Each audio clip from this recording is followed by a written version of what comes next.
చెప్పండి. లోకమంతా సంపాదించి ఒకవేళ కనుక దేవుడే కనుక జీవితంలో లేకుండా అది ప్రాణం పోయిందనుకోండి, నష్టమా లాభమా? నష్టం. ఏమండి, అలెగ్జాండర్ ది గ్రేట్ అందరూ తెలుసు కదా. అలెగ్జాండర్ ది గ్రేట్ ఎవరు? ప్రపంచాన్ని బాగా అనమాట.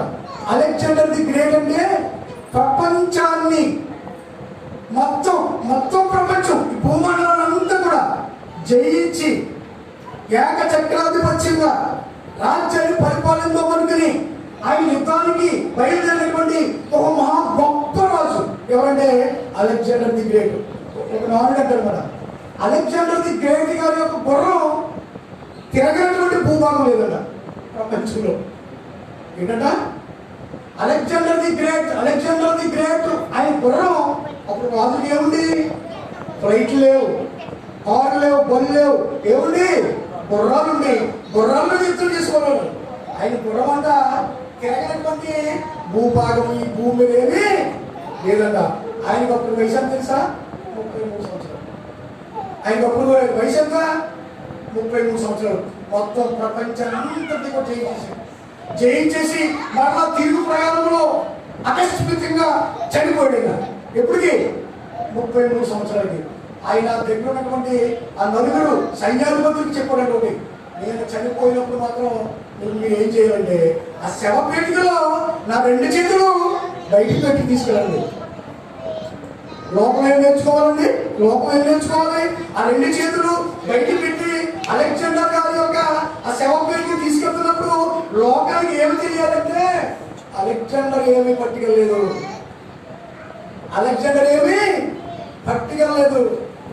లోకాన్ని అంతా జయించాడు, చాలా కష్టపడ్డాడు, ఎన్నో యుద్ధాలు చేశాడు. అయితే చనిపోయినప్పుడు మాత్రం అలెగ్జాండర్ ది గ్రేట్ ఏమీ పట్టుకెళ్ళలేదు. పిల్లగా ఏమి పట్టుకెళ్ళదండి. పోనీ ఆయన పట్టుకెళ్ళి మనం పట్టుకెళ్తామా? మనం ఏమైనా పట్టుకెళ్ళిపోతామా? అసలు ఎవరిని రాలేదు. అసలు ఎవరితో మాట్లాడరు. బతుకుండగా ఆ పిల్లికి కూడా పెంచబెట్టరు అంటారు కదా. పిల్లి ఎలా పిలిచినట్టాలని దేంతో పోలుస్తారు? పిల్ల అనుకుంటుందండి. పిల్లికి కూడా పెంచబెట్టాలి. పిల్ల అనుకుంటుందా? సర్వ శరీరులు ఎక్కడికి వెళ్తాయంట? ఉదయం ఎక్కడికి వెళ్తాయంట?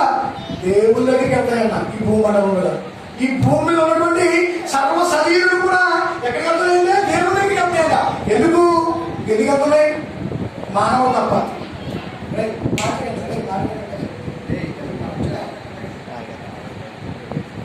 మానవుడు తప్ప సర్వ శరీరులు అంటే శరీరం ఉన్నటువంటి ప్రతి ప్రాణి కూడా పొద్దులే ఏకువటంలే ఎక్కడికి వెళ్తాయంట?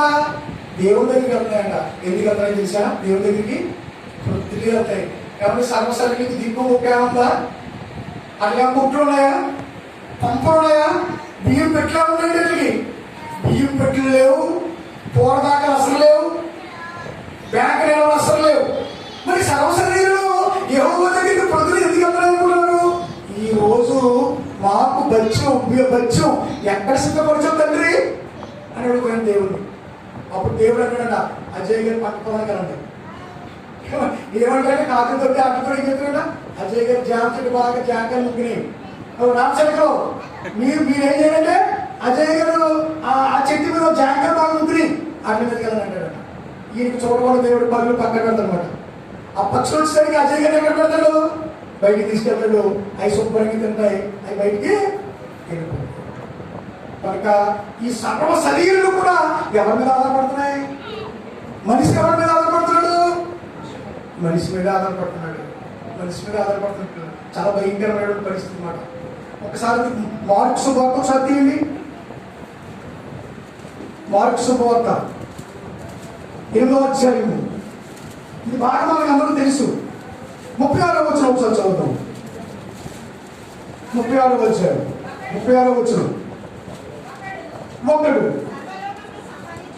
ఒకడు సర్వలోకమును సంపాదించి తన ప్రాణమును పోగొట్టుకుంటే వారికి ఏమి ప్రయోజనమో కుశలం అడుగుతున్నాడు. జీవితకాలం అంతా కూడా సంపాదించేసాడు. సర్వలోకం అంటే అలెగ్జాండర్ సంపాదించినట్టు. మనం కాదు, మన సంపాదన ఏముంటుంది? ఉద్యోగం చేసుకున్నంత కాలం ఇల్లు కూడా కట్టుకోలేము మనం. ఈయనేమంటున్నాడంటే మిమ్మల్ని పక్కన పెట్టు, మీరేం సంపాదించారు, మీ గురించి నేను మాట్లాడలేదు, అలెగ్జాండర్ గురించి మాట్లాడుతున్నాను. ఒకడు సర్వలోకములు సంపాదించి తన ప్రాణములు పోగొట్టుకుంటే వాడికి ఏంటంటే ప్రయోజనం ఏంటి? ఇప్పుడు చెప్పాలి, ప్రయోజనం ఏమన్నా? ప్రయోజనం ఏమి లేదు పిల్లలు. నువ్వు బ్రతుకుండగా ఏమి సంపాదించాలి? ఏమి సంపాదించాలి? ఆయన సన్నిధిలో కూర్చుని ఎంత టైం ఉంటే అంత టైం, నీకు ఎంత అవకాశం ఉంటే అంత అవకాశం యెహోవాను ఎలా చేయగా స్తుతించాలి, యెహోవాను స్తుతించాలి, యెహోవాను కీర్తించాలి. అది మంచిది. అంతేగాని నువ్వు సర్వలోకాన్ని సంపాదించుకుంటే ప్రయోజనం ఏంటి అని అడుగుతున్నప్పుడు మనకు ఆయన అడుగుతున్నాడు కోసం సమాధానం మన దగ్గర ఉందంటే ఉందా? ఉందా లేదా? ఉందే. సమాధానం ఉందా లేదా? ఉందో పిల్లల. ఒకడు ఒక రైతు మాట, ఒక రైతు పంటేసాడు. పంటేసిన తర్వాత బాగానే ఎన్ని మీకు వచ్చి ఎన్ని తెలిసినాయే ఒక్కసారి మరలా మనం ఏం చేద్దామంటే మన విశ్వాసాన్ని బలపరచుకోవడానికి కొన్ని యొక్క దృష్టాంతాలని మనం నెమరవేస్తే మనకు కూడా ఆ నమ్మకంలో విశ్వాసంలో స్థిరపడటానికి మనకి కొంతమంది దేవుడు ఇచ్చినటువంటి అవకాశం కూడా. ఒక రైతు ఏం చేశాడంటే విస్తారమైన పంట వేశాడు. వాడు ధనవంతుడు. ఆ రైతు ఎటువంటి వాడు? అప్పు చేసి ఆ మరి పంట ఊడ్చేవాడు కాదు, ధనవంతుడు. ఆ ధనవంతుడు ఒక పంట వేస్తే ఆ పంట ఎలా పండిందంట? అది విస్తారంగా పండిందంట పంట. అసలే ధనవంతుడు, ఆ పంట ఎలా పండింది? విస్తారంగా పండిందంట. అప్పుడు వెళ్ళినట్టు అడిగారు, వెళ్ళి చూస్తానంటే అంతా చూసుకున్నాడంట. అబ్బో చాలా బాగా పండిపోయింది. ఆలోచనకి వెళ్ళిపోయాడు. నా కొట్లు చూస్తేనేమో కొట్లు నేను ఏముంది విపరీతమైన పంట ఉందో కొట్టినంట. ఇది చూస్తేనేమో ఏదో 50% పడుతుంది అనుకున్నాను, ఇంకా డబ్బులు పండిపోయింది. ఇప్పుడు ఏం చేయాలి అని ఆలోచించాడంట. ఆలోచించి ఆయన ఏమనుకుంటున్నాడంటే మనసులో అనుకుంటున్నాడు, పొలం కొట్టున్నాడు, వస్తున్నప్పుడు అనుకుంటున్నాడ. ఏమనుకుంటున్నాడంటే కొట్లని అన్నింటినీ కూడా చిన్న చిన్న కొట్లను తీసి పడేసి ఏ కొట్లు కట్టించాలనుకున్నాడు? పెద్ద పెద్ద కొట్లు కట్టించాలనుకున్నాడు. అనుకున్న తర్వాత అనుకున్నాడు బాగా ఉంది. బాగా తర్వాత అప్పుడు పడక కూర్చున్నట్టున్నాడు. ఒకసారి చూశాడు, పాత ధాన్యం కూడా ఉంది, ఇటు చూస్తున్నాము పాత కూరగాయలు కూడా ఉన్నాయి, చాలా ఉన్నాయి.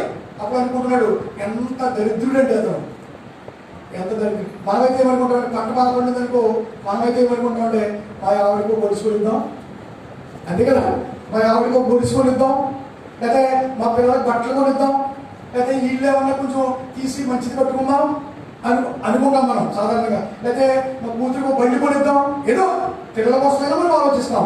ఈ ధనవంతుడైతే ఎవరి కోసం ఆలోచించకుండా ఆడి కోసం అంటాడంట, ప్రాణమా ఏకశండి ప్రాణాన్ని, ప్రాణమా హ్యాపీ